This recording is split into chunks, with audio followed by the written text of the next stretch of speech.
आपको ये समझना है कि नर्वस सिस्टम, ब्रेन से जो है नर्वस सिस्टम, इसका बाकी नीचे का हिस्सा ठीक है, ठीक है। ऑटिज्म वाले बच्चे दो प्रकार से चलते हैं। एक जो बच्चे की हाइपर एक्टिविटी है, इस बच्चे को बैठना चाहिए था लेकिन ये हाइपर एक्टिव रिएक्शन कर रहा है। जैसे आपने बताया, नकल करता है, ज्यादा एक्टिव रहता है, मतलब एक जगह टिकता नहीं है, दौड़ता रहेगा, भागता रहेगा, मतलब जितनी भी एनर्जी है जो मुंह से कान से भी यूज होनी थी वो एनर्जी इसकी यूज नहीं हो पाती। आपने मान लीजिए भोजन खाया तो मल्टीपल डिवाइड होनी चाहिए ना, अब इसकी वो डिवीजन तो है नहीं क्योंकि ये इसके एक्टिव नहीं है, ठीक। इसके साथ जो और एक्टिविटी है वो उसकी एक्टिव नहीं है। इसके साथ क्या एक्टिविटी है कि मैं अपनी एनर्जी को कहीं ना कहीं तो निकालेगा बच्चा, तो उसकी एनर्जी को डाइवर्जन देना है, यानी कि डाइवर्ट करके लाना है टंग पे, प्रॉपर स्लीप के ऊपर, प्रॉपर रिटेंशन पावर के ऊपर, और दिमाग को समझने में। दिमाग की 3 स्टेज होती है। पहला होता है धी होती है, that is called as discrimination power, बुद्धि और स्मृति। बुद्धि से कहते हैं कि ब्रेन को क्या आपने सिखाया, बच्चा क्या रिटेन कर पाया। एग्जाम्पल, बच्चे को आपने एक चीज पढ़ा दी कि बेटा इस पे चढ़ के बैठना है, ये काम करना है, उस एंगल में जो अभी मैंने प्रिज्यूम किया, आपका बच्चा उस एंगल में तो ठीक है कि अगर आप कुछ सिखा रहे हो तो ये सीख रहा है, हाँ। ठीक, डेली रूटीन में उसको जो भी बताया जाता है वो रिमेम्बर होती है, तो इस एंगल में बच्चा ठीक है, हाँ। अब तीसरी परत क्या है, मेमोरी। क्या जो आपने 1 महीने पहले सिखाया था बच्चे को याद है? भूलता बहुत जल्दी है। तो इसका मतलब हमारे पास 2 डिफेक्ट है, एक डिस्क्रिमिनेशन, मुझे कब क्या करना है, हाँ। इसका वो हिस्सा काम नहीं कर रहा है, दूसरा मेमोरी इसकी कंट्रोल से बाहर है, करेक्ट है। ये 2 चीजें, मतलब एक ही चीज ठीक है। दिमाग के 3 परतें हुई, धी, बुद्धि और स्मृति। तो बुद्धि इसकी ठीक है, धी खराब है और स्मृति खराब है, करेक्ट। अब ऐसे बच्चों के अंदर स्मृति कब ठीक होती है, जब नींद अच्छे से आए। तो अब हम लेते हैं कि 10 दिन का जो आपने इलाज कराया, स्लीपिंग ठीक हुई, क्योंकि अगर आप खुद भी इमेजिन करें, अगर आपकी नींद 10 दिन डिस्टर्ब हो जाए तो आपका खुद का जो ब्रेन की एक्टिविटी है वो डिस्टर्ब हो जाती है। 10 दिन आप लगातार किसी काम में बिजी हो जाओ, 3 घंटे 4 घंटे सो, तो 10 दिन बाद अगर आपसे कोई सवाल करेगा ना, सर 2 दिन में 2 दिन के अंदर आपकी भी अपनी कार्यशैली, अगर आपसे कोई अच्छा सवाल भी पूछेंगे तो आप उसका जवाब नहीं दे पाओगे। हाँ। तो सबसे पहले इस बच्चे की जो स्लीप होनी चाहिए 8 से 9 घंटे की, 10 घंटे की प्रोफाउंड साउंड स्लीप में पहले बच्चा कन्वर्ट हो, क्योंकि ब्रेन, अगर हम बात करें हमारे शरीर की ना, रिकवरी चलती है। रिकवरी कैसे होती है, जब हम सोते हैं तो हमारी बॉडी में रिकवरी शुरू हो जाती है। हम जब जाग रहे होते हैं तो हमारी बॉडी काम कर रही है, और उसकी रिपेयरिंग कब होगी, जब हम सो जाएंगे। तो इसके ब्रेन की रिपेयरिंग कब होती थी, इसलिए इसकी धी और स्मृति अच्छे से काम नहीं कर रही थी। तो ऐसे बच्चों के अंदर 8 से 9 घंटे की एक कंटिन्यूअस स्लीप, 8 घंटे, हाँ, आनी जरूरी है। जैसे हम सोते हैं, आप कैसे सोते हो, एक बार सो गए, छोटा बच्चा 7 से 8 घंटे सोता है, जब इंसान 35-40 साल का हो जाता है तो वो 6 घंटे 7 घंटे सोता है, जब माझी की उम्र में आ जाएंगे तो 5 घंटे 6 घंटे से तक नींद नहीं होती है। छोटे बच्चों में अगर 7 से 8 घंटे की नींद है तो ब्रेन काम होगा, ब्रेन शांत होगा, ब्रेन सेटल डाउन होगा।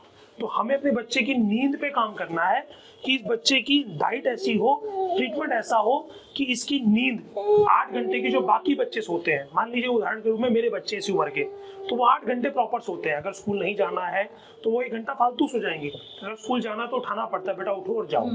तो एक स्लीप का मतलब बच्चा रात में फिर कुछ नहीं करता, बच्चा सो गया तो वो सो गया, वो बीच बीच में नहीं उठता, इसे कहते हैं साउंड स्लीप। तो पहले हमें वो अचीव करनी है, तब इसकी बच्चे की ब्रेन की एक्टिविटी उस एंगल पे आएगी। इसके अलावा आपने बताया कि इस बच्चे में और क्या चेंज आपको देखने को मिला कि अब एक तो स्लीप ठीक करी, इरिटेशन नहीं है। इरिटेशन, अब इरिटेशन क्यों ठीक हुई, मैंने आपसे कहा अगर आप 4 घंटे सोएंगे तो आप इरिटेटेड हैं। स्लीपिंग सही है। अगर स्लीपिंग ठीक होगी तो बच्चे की इरिटेशन का लेवल घटेगा, क्योंकि ब्रेन को जितना एनर्जी चाहिए वो उसको रिकवरी मिल जाएगी। इसलिए हम सबसे ज्यादा जो ध्यान ऐसे बच्चों में देते हैं वो स्लीप पैटर्न को शिरोधारा के माध्यम से देते हैं कि बच्चा शिरोधारा लेगा। शिरोधारा में बेसिकली होता क्या है, यहाँ पर हाइपोथैलेमस ग्लैंड होता है जो हमारी बॉडी के निर्णयों को कंट्रोल करता है, हमारे हार्मोन्स को कंट्रोल करता है। हाइपोथैलेमस ग्लैंड हमारी सारी बॉडी के ग्लैंड्स कंट्रोल करेगा। अगर हाइपोथैलेमस ग्लैंड के ऊपर शिरोधारा अगर प्रॉपर तरीके से की जाएगी तो बच्चे के ग्रोथ सिस्टम नॉर्मल होगा। अब वो ग्रोथ के अंदर इसका बॉडी स्ट्रक्चर नॉर्मल डेवलप होगा, इसकी बॉडी के इंटरनल हार्मोन्स प्रॉपर डेवलप होंगे, और उसके साथ में जो इसके वोकल कॉर्ड्स हैं, जो इसका अगला इशू है कि मेरा बच्चा बोल नहीं पाता, तो उसके लिए भी ब्रेन के अंदर जो ग्लैंड्स हैं या जो हमारे लोब है जिसका काम ही बोलना है, सुनना और बोलना, प्रोनाउंस करना, उसके लिए दो चीज चाहिए। एक आपकी टंग की एक्टिविटी चाहिए कि ये टंग अच्छे से घूमे, दूसरा टंग के सिग्नल्स ब्रेन तक जाए और ब्रेन के सिग्नल टंग तक आए। मैं बोल रहा हूं तो मैंने बचपन से मेरे दिमाग ने मैपिंग करी है, कोड करा है, कोडिंग करी है, नोट किया है, तो बोल रहा हूँ। हमारा बच्चा हिंदी बोलता है, अमेरिका वाला बच्चा अंग्रेजी बोलता है, इटली वाला बच्चा इटालियन बोलता है। बचपन से मैपिंग हुई ना, तो आपके बच्चे में मैपिंग तब हो पाएगी जब इसका ब्रेन उसको रिटेन करेगा।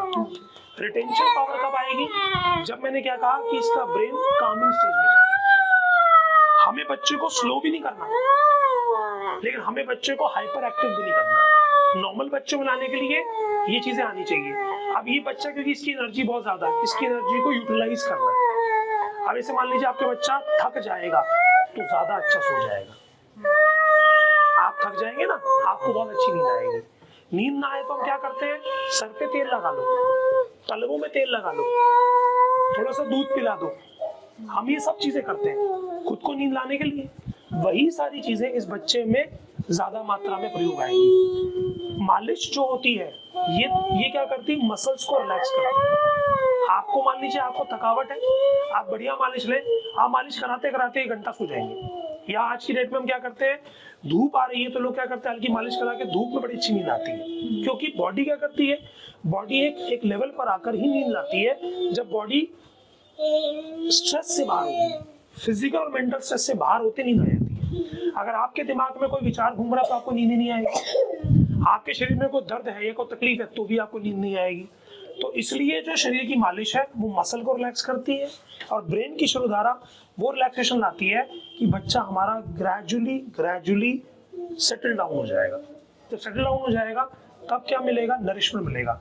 मान लीजिए बहन जी, आज आपके भोजन घर के अंदर अगर खाली आटा आया तो सब लोग आटा ही खाएंगे, लेकिन उसी बजट में थोड़ा आटा, थोड़ा चावल, थोड़ा दाल, उसी बजट में तो सब कुछ खाओगे।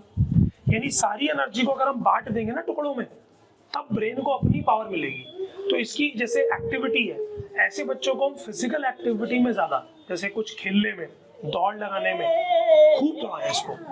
शरीर थकेगा तो ये ज्यादा सोएगा, लेकिन खाली दौड़ाना नहीं है। जब दौड़ के आ जाए तो इसके हाथ पैरों पे स्वयं अपने हाथ से जो हम तेल आपको देंगे उसको लगाकर कि आप एग्जॉस्ट हो चुका है। चलिए इसको बाहर में ले जाता हूँ तो ये गोदी करता है बाहर में। वो आपको एजुकेट करना, मुझे नहीं करता वो सर आपको एजुकेट करना। मेरी बात समझना, आप अगर आज ऐसे करे हो सर, इतनी तो अंडरस्टैंडिंग है कि किसको गोदी के लिए बोलना, मेरे साथ जाएगा या दादी के साथ जाएगा, कभी वो तंग नहीं वो करता। पता है आप उठा लोगे। हाँ, और इनको पता है कि ये उठा लेंगे तो इनको तंग करता है। तो ये इतनी समझ है इसको ये एजुकेशन कि में मुझे आपको, कौन गोदी लेगा। मैं यही एजुकेशन आपको देना चाह रहा हूँ कि हमें बच्चे को, जैसे आप बचपन में थे, माता जी आपके साथ है ना, आप दिन भर दौड़ भाग के कूद के आए, माता जी ने रोटी दी, खाया, सो गए। लेकिन आज का बच्चा कहाँ है? 4 दीवारी में बंद है। हाँ। तो 4 दीवारी में एनर्जी का कहीं तो मिसयूज होगा। आज मिसयूज क्या होता है? बच्चा या तो सारा दिन टीवी देखता है, अपनी आंख खराब करता है, मोबाइल देखता है, ठीक है, या हम उसको कहते हैं जी इसी 4 दीवारी में कूदो, उसकी एनर्जी का हम यूज ही नहीं कर पा रहे। तो उसकी एनर्जी का यूज कराना है आपको, स्पेशली आपको जरूर करना पड़ेगा। वो आप सुबह दौड़ाएं, शाम को दौड़ाएं। दौड़ाने के बाद रिलैक्सेशन भी चाहिए। वो फीड कैसी होनी चाहिए? नरिशमेंट की फीड होनी चाहिए। जैसे कद्दूकस किया हुआ बादाम दूध में उबाल कर वो दूध पिलाए, नरिशमेंट के रूप में। थकावट ले ली, आप नरिशमेंट चाहिए।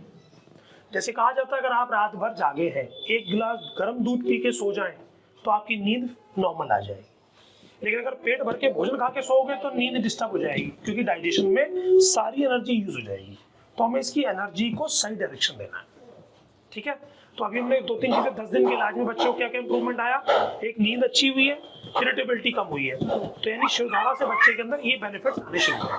तो वी शुड कंटिन्यू इट, ऐसे आपके डॉक्टर ने एडवाइस दिया। रविंदर जी, आपने क्या क्या चेंजेस बच्चे में देखे, जरा बताएंगे। सो इनके चेंजिंग में देखिए, इससे पहले बच्चे को नींद नहीं आती थी, ठीक है और जी। नींद आना शुरू हो गया है। उसके बाद बच्चे की ना आंखें थोड़ी सी तिरछी रहती थी, अच्छा, तो वो आंखें आप बिल्कुल ऐसे देखता है कि वैसे वो नॉर्मल बच्चा जैसे रहता है। दूसरा कि बच्चा सर पहले चिड़चिड़ापन जिसके अंदर ज़्यादा था, उसके बाद इसके अंदर सर जैसे कि इस बच्चे के अंदर हर बात पे रोना, वो सारा खत्म हुआ है सर इसके अंदर। ये 10 दिन के अंदर ट्रीटमेंट के अंदर हमने शिरोधारा जैसे करी, मसाज करी, इसके अंदर ये 4-5 चीज़ें जो इम्प्रूवमेंट आई है जो हमने उनके पेरेंट्स को बताया है। तो इसका रोना कुछ कम हुआ है जैसे बता रहे हैं, और आईज जो पुतलियां हैं बहुत तेज हिलती थी। अभी भी सर कांटेक्ट करता है लेकिन थोड़ा ऐसे करके देखता है। पहले से कैसा मानी? पहले से कुछ ठीक है। तो इसका मतलब इसका जो इलाज है वो रास्ता सही है, मंजिल दूर हो सकती है लेकिन रास्ता सही है। सर एक चीज और इसमें मैं देखता हूँ कि पढ़ाने बैठूंगा तो वो समझ जाएगा, पहले ही किताब लेने से पहले ही समझ जाएगा कि ये पढ़ाने चिड़चिड़ाने लगता है। सर आपका बच्चा तो ऑटिज्म का नहीं है ना, मेरी बेटी है, मेरी बेटी की उम्र 7 साल है, उसको बोलो ना तो वो किताब खोलनी है तो वो किताब छोड़ के बाकी जितने काम होंगे सारे कर लेगी। हाँ वही है। वो पहले ही भी इसको ये कर लेता है। उसके बाद अगर आप उसको बोलो कि वो कहती जी किताब देखने से नींद अच्छी आती है, तो वो क्या करती है कि मम्मी मुझे सोना तो किताब दे दो, मैं देख के सो जाऊंगा। तो ये बच्चों के अंदर एक कॉमन फिनोमेना है। सब काम कराओ, पढ़ाई मत कराओ। सब बच्चों के साथ है बहन जी। मैंने क्या कहा, एनर्जी को डायरेक्शन हमने देनी है। अगर आप आज पढ़े लिखे हैं तो माँ बाप की डांट से, प्रेम से पढ़े लिखे हैं, वो इन बच्चों में आपको डबल एफर्ट डालना है। मुझे भी अपनी बेटी में डबल एफर्ट डालना पड़ता है, आपको भी डबल डालना पड़ेगा। मैंने कहा कि किसी बच्चे को किसी कंपेयर मत करो। अगर आप देखो कि मेरा बच्चा आज किस लेवल पे है, कल किस लेवल पे होगा, परसों किस लेवल पे, तो 12 साल तक जो आपका बच्चा होगा ना, आपको खुद ही समझ में नहीं आएगा कि इसको क्या बीमारी थी 12 साल तक। आज मैंने नहीं कहा कि शिरोधारा 12 साल तक चलेगी, लेकिन इसका इलाज कुछ ना कुछ 12 साल तक हमको देना है इसको नॉर्मल लाने में। हो सकता है सर ये आपकी तरह नॉर्मल हो जाए, कोई पहचान भी ना पाए, कोई दिक्कत है सर ऐसा ही हो। ऐसा होगा, लेकिन वो मेहनत तो आपको करनी है। डॉक्टर तो दवाई लिख सकता है, हाँ मेहनत तो मेहनत आपकी। मेरा बच्चा होगा तो मेहनत मैं करूंगा, आपका बच्चा होगा मेहनत सर आप करेंगे। ये तो बात सही है। ठीक है जी। अगर इसको एक चीज से भला मिला तो वो हम कितने कंटिन्यू करेंगे? डॉक्टर क्या एडवाइस देते हैं, डॉक्टर रजनी आपको क्या एडवाइस देती है, हमारी टीम आपको क्या एडवाइस देती है, कितने ब्रेक पे आपको फिर बुलाती हैं, क्या रिलेवेशन चलेगा। आप ऐसे कई बच्चों का हम इलाज करते, जैसे कायरा नाम की लड़की थी, वो तो टेबल पे 5 मिनट नहीं बैठती थी। 5 मिनट तो बहुत दूर बोल दिया, 1 मिनट के अंदर कूद के बाहर। बट धीरे धीरे क्या हुआ, वही लड़की 45 मिनट तक शिरोधारा पे आ गई, मतलब लेटने लगी, स्टेबल होने लगी, एक्टिविटी कंट्रोल हुई। तो इस बच्चों में मेहनत जितनी हमारी है उससे 3 गुनी मेहनत आपकी है, वो तो है। तो वो आपको रेगुलर करनी है। ठीक है जी।